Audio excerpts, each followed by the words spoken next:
हे बघ, गाडी चालवायची म्हणली ना, सगळ्यात आधी आपलं डोकं शांत ठेवायचं आणि सगळ्यात आधी क्लच दाबायचा आणि मग गाडी चालू करायची. दाब बरं क्लच. दाबला. हा, दाबला का? ऐ, हे काय केलं आता?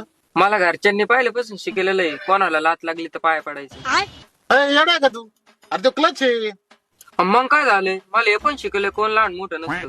ऐ, अरे कोणतं शिक्षण कुठं वापरा ते शिकलं की नाही तुला घरच्यानं तर? ते जाऊ दे भाऊ, तू गेअर टाक बरं. कुठं कुठं म्हणजे? कुठं म्हणजे अहो गेअर कुठं टाकू? अरे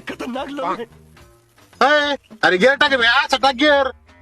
तू बालिश कर जरा. गिअर का ना तुला? चला आता. ओ सर, ह्यो रस्ता पुढं कमून चाललाय? अरे रस्ता पुढे नाही चालला, गाडी मागं चालली, ब्रेक मारते. गिअर कोण बदलायला लावणार तुला? अहो मला शिकायचंय म्हणून गेअर बदलून पाहिला. अरे स्टेप बाय स्टेप शिकायचं असतं. आधी गाडी शिक, मग गिअर शिक. आणि मग स्टेप बाय स्टेप शिका ना, मग तुम्ही डायरेक्ट गाडी चालायला शिकू राहिले मला. अरे तुला स्टेप बाय स्टेपच शिकू राहिलो मी. या कोणत्या टिप्स आहेत? आता चहा बनायचं म्हणलं, आधी दूध घेणार, मग साखर घेणार, मग चहा पत्ती घेणार, आणि मग चहा होणार. तुम्ही डायरेक्ट उकळायचं शिकू राहिले आम्हाला. तुम्हाला येते की नाही गाडी शिकिता? सारं चुकीतच शिकू राहिले तुम्ही. काय भाऊ, मला नाही शिकायची बरं तुला गाडी. तू जाय बरं घरी, तू जाय घरी.